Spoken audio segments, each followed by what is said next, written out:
In this video, I'm going to talk about manifestation and the law of attraction and the problem with it, and how Christians can biblically pursue their goals and dreams. If you're new to this channel, my name's Isaac David, and this is the Daily Disciple, where I help you follow Jesus daily. This content is brought to you by my patrons on Patreon. Thank you to each one of you who support me monthly on Patreon.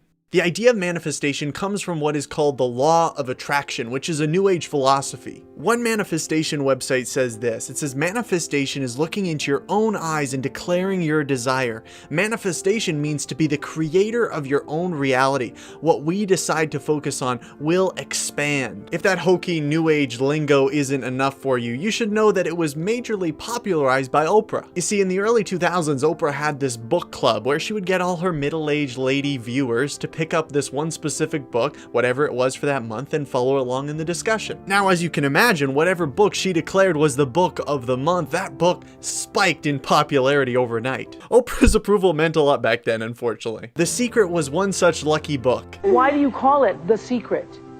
We really needed to contain the knowledge in a couple of words. And the secret is the law of attraction. Okay, so what do you mean by that?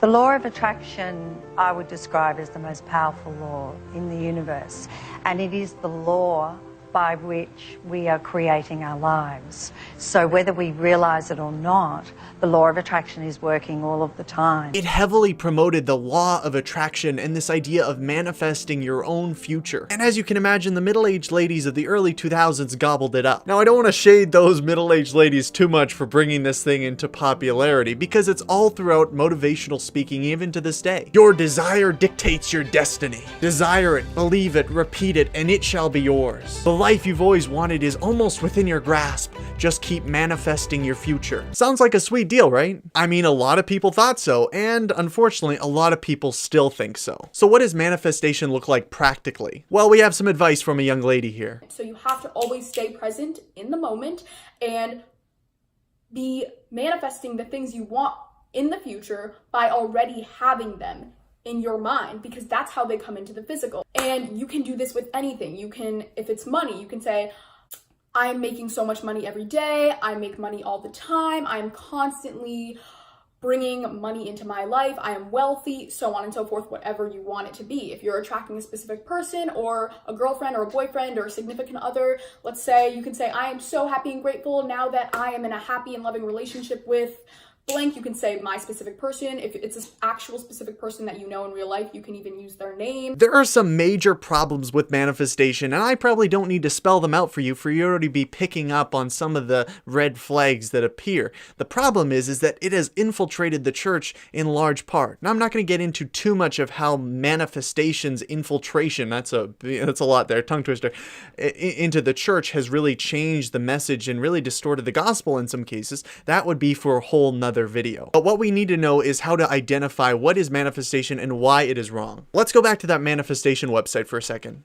Manifestation means to be the creator of your own reality. What we decide to focus on will expand. In that worldview, we become God. Like we are the dictators of our own destiny. What we think about will become reality. Like they're putting a lot of pressure on us, a lot of power in our hands, a lot of control. But notice how this directly conflicts with the teachings of the Bible. Proverbs 19:21 says, many are the plans in the mind of man, but it is the purpose of the Lord that will stand. You see, manifestation proposes that we have the power to simply think a thought, or, really just create something out of nothing through our thoughts. Like if I want a big high-paying job, like I want money, like I want whatever, I simply think it, I manifest it into existence. But according to the Bible, man, we ain't got none of that power at all. The purpose of the Lord supersedes all of our own desires, thoughts, whatever, manifestations, all of it. God's purpose comes first, because he is sovereign. And if we take on this manifestation worldview, or even try to adopt it within the Christian worldview, we're actually taking a lot of glory away from God, because when something we want to happen, something that we quote unquote manifested happens, we're like, look at me, how awesome am I manifested this, and how awesome and powerful are my thoughts.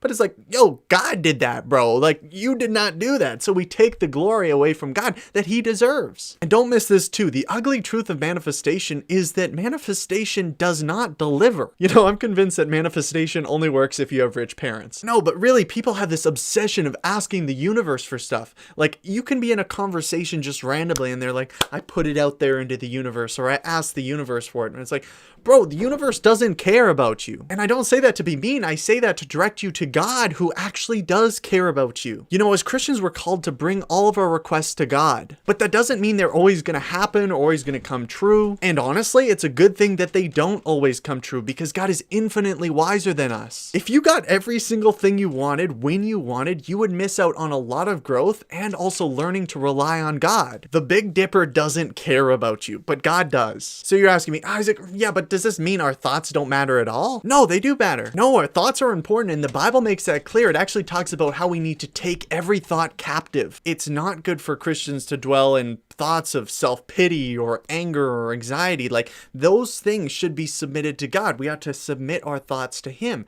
And also, our actions are driven by our thoughts often and our behavior. So if we want to serve God faithfully, yeah, we want to focus on what we're thinking because it is important. But here's the difference. The law of attraction will encourage us to have all of our thoughts directed inwards, all of our thoughts directed at us. I'm the best, I can get what I want, and so on. In this context, we're putting all of our faith in us to succeed. As Christians, we want God-directed thoughts. Thoughts like God is in control. God has empowered me to live through His power and His presence for Him. Like I said before, that doesn't mean everything we want or everything we desire, every goal that we have will come true as we think it should. Sometimes Christians fall into this false philosophy of name it and claim it theology. This idea that if I have enough faith for what I want, God will give it to me. What we often miss is that God's purposes are often out of our sight. He is working beneath the surface. But you can trust that God is working things out for our eternal good and His glory. Now, the reason that I say eternal good and not just good is because sometimes in our life, things can happen, circumstances can arise that don't seem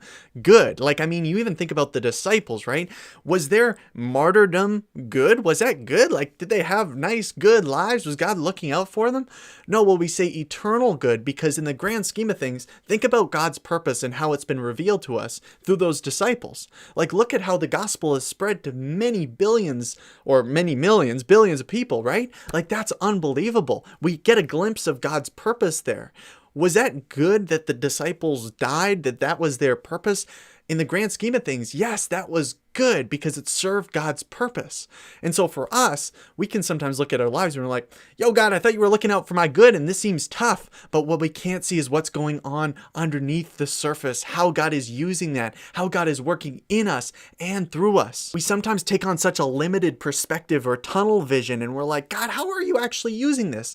And because of that, we kind of maybe sometimes fall into this tendency of like, name it and claim it. Like, if I just believe, I will get what I want, or manifestation. If I just like think about something or think about making money, it will just come to me. These can be tempting philosophies, but ultimately when we can submit our own desires to God and submit our life to Him, and that's not an easy thing to do, but when we can say, God, like, I give my life to you, I want to submit my life to you, and it's a daily thing because each day we're tempted to, follow what I want or do, all these kind of things that are aligned with my own kind of selfish desires, but it's being open and attentive to where God is leading us. And that's one of the missions of Daily Disciple Ministry, is to help people see what it looks like to follow Jesus daily.